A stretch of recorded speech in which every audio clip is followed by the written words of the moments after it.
Hello everybody, this is Danilo Cuellar from peaceful-anarchism.com out here in the magnificent nature, spontaneous order that surrounds us all. So I want to continue my conversation about this nature science documentary series I'm watching with my kids, because there was one part where they mentioned how plants have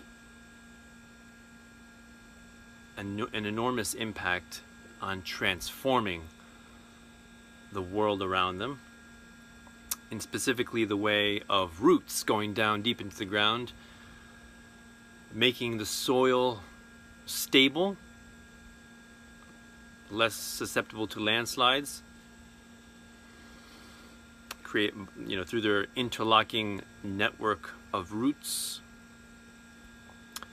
and as well as breaking up rocks. This was fascinating to me, how plants and roots are so powerful over time. They can sever rocks that have taken millions of years to form through enormous amounts of pressure. And life is so powerful that it can sever these rocks, crack them in the center, and through cracking them leave open spaces where gases enter, where fluids enter, and over time this kind of heats up and somehow affects the volcanoes and produces volcanic eruptions, and then the resultant lava produces more land, more earth, thereby thoroughly transforming the world around them. And the message was that life is equivalent to change. In order for us to recognize what life is, what is a good definition of life?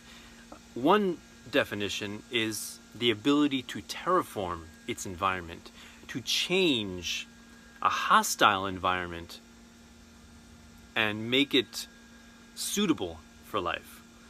This does not only apply to humans, as the green eco movement would like you to believe. This applies to all life. All animals change their environment, do what they can to ensure their own survival, to ensure their self-preservation.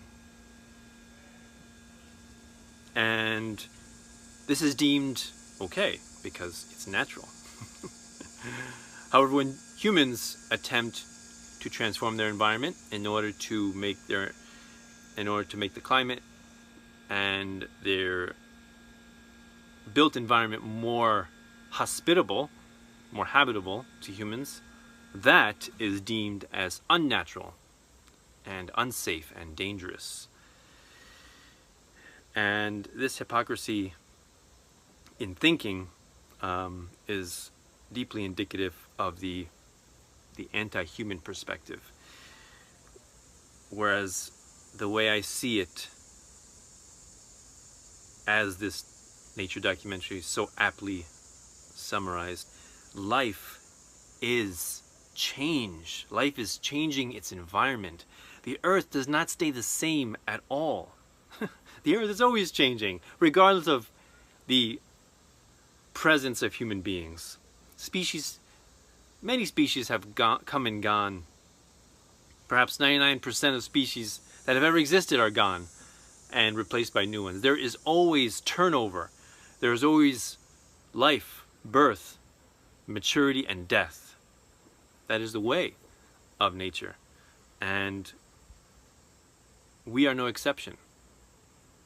In order for us to thrive to the billions, we had to have terraformed our environment to make it suitable for human life. There is no other way around it. Some people who are proponents of this green eco movement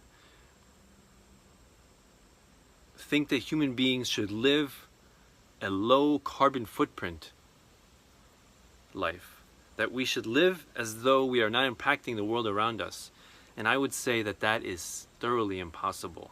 Not only is it impossible, it is dangerous and it is anti-human and anti-life to think that we can thrive and live without transforming and changing our environment. Now, when I say transform the environment, yes, that does mean that it will disrupt the life cycles and the habitats of other animals, of other species. But that's what change is. Change is always a turnover. Some animals, some species are growing and thriving, and some are on the decline towards extinction and their demise. And it's kind of amusing that we only mourn the large animals, the snow leopards, the Bengal tigers, the lions, the whales. We mourn these animals because they are so majestic, so magnificent.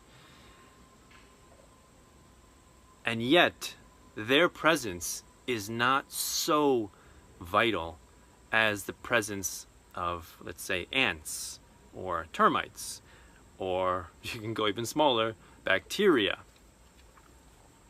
If ants, or bees we could say, if bees were to disappear, there would be a thorough collapse of the plant environment, since they are the primary pollinators of many plants. And yet no one would really, there is no save the bees, or save the ants, or save the termites, or save the bacteria. And yet, human beings require bacteria in their gut. We require we have a symbiotic relationship with many forms of bacteria that help us in digestion, in assimilation of the food that we take in, without which we would die immediately. We are life dependent on these bacteria. And yet there is no save the bacteria political campaign, is there? or save the termites. Who cares about the termites, right? So, yes, the snow leopard is beautiful. Yes, the Bengal tiger is majestic and magnificent. But they are no more important than any other species. Just because we can see them, we can analyze them, we can study them, and let's say they are larger than us, we might think that they're more important. But no, they are not more important. Life is the ability to terraform its environment, to shape it into an environment where life can thrive. And this is what human beings have done over millennia, and it has been an outright success. We have blossomed from a few thousands population to almost 8 billion people. That is a magnificent achievement, and that should not be downplayed. That is the genius of human innovation, of overcoming obstacles in order to flourish. And I give daily thanks and appreciation to that I am born into a world where I don't have to seriously consider if there is a drought this year, perhaps I might not have food next year because all of my crops will have died. That is not something that we have to think about anymore. And it should be appreciated. I'm Daniel Cuellar from peacefulanarchism.com. Hope you all have a wonderful day. Enjoy nature. Thank you for listening. If you enjoyed this content and would like to see more of it, please feel free to donate and help me interview other fascinating people. You can do so through Patreon. That's patreon.com/peacefulanarchism to help me out. $1 a show is all I ask. If you feel so inclined to donate more, please feel free. It will only assist me in spreading the message of freedom and voluntarism that much farther and that much more efficiently. You can also donate to my Bitcoin. My Bitcoin address is in the description to my videos, as well as on my website, peacefulanarchism.com. And while you're on my site, there's a donate button to donate through PayPal. If you prefer to donate through PayPal, you can do so with that. But Patreon is a little bit easier for content creators, as you can set up a recurring donation if you so desire. Also, while you're on my website, peacefulanarchism.com, please feel free to sign up, enter your email address, sign up for my newsletter, and you'll receive updates every time I post something, a video or an interview. I do not send out any spam.